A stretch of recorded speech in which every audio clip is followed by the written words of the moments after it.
What if I told you the secret to building an indestructible drone has been smashing its face into trees for millions of years? Fixed-wing drones are like the fighter jets of the drone world, sleek, fast, and super efficient. But they have a massive weakness. They're terrible at crashing. Unlike a quadcopter that you can wrap in a protective cage, a fixed-wing drone's entire design is about cutting through the air. Hit a tree? It's game over. The impact shatters the rigid frame. It's a huge barrier for using them in complex environments like forests or cities. But engineers at EPFL in Switzerland looked at nature's ultimate tree smacker and asked, how does that bird do it without turning its brain to mush?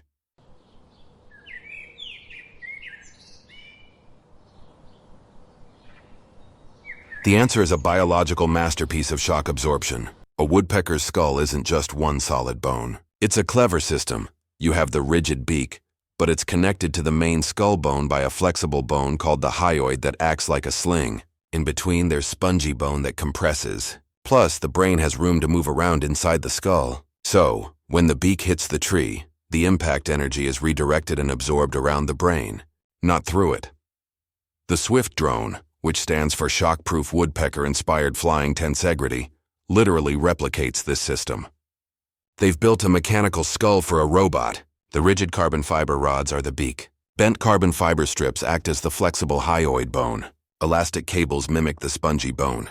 And the drone's delicate electronics, its brain, are suspended inside this structure with rubber cables, giving them a whopping 22 centimeters of room to move on impact. The entire fuselage is a tensegrity structure, meaning it's a balance of rigid parts held in tension by cables, making it both strong and incredibly shock-absorbent.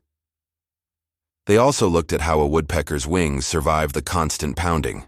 Birds have a pre-stressed network of soft tissue in their shoulder joints that absorbs the shock of wing collisions. So, for the Swift drone's wings, they created a connection to the main body using 12 elastic cables and carbon fiber rods.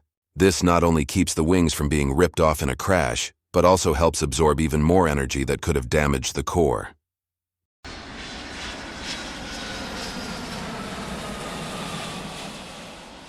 Put it all together, and you have a flying machine that's built for survival. The claim is that this bio-inspired design reduces impact forces by up to 70% compared to a standard drone. Imagine the possibilities: search and rescue in collapsed buildings, delivery in dense urban canyons, scientific surveys in thick forests, all places where a crash isn't just a possibility, it's a probability.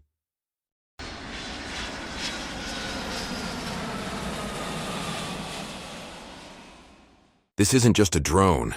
It's a leap forward in making robots as resilient as the nature that inspires them. It makes you wonder, what other engineering puzzles have already been solved by the natural world, just waiting for us to look closely enough?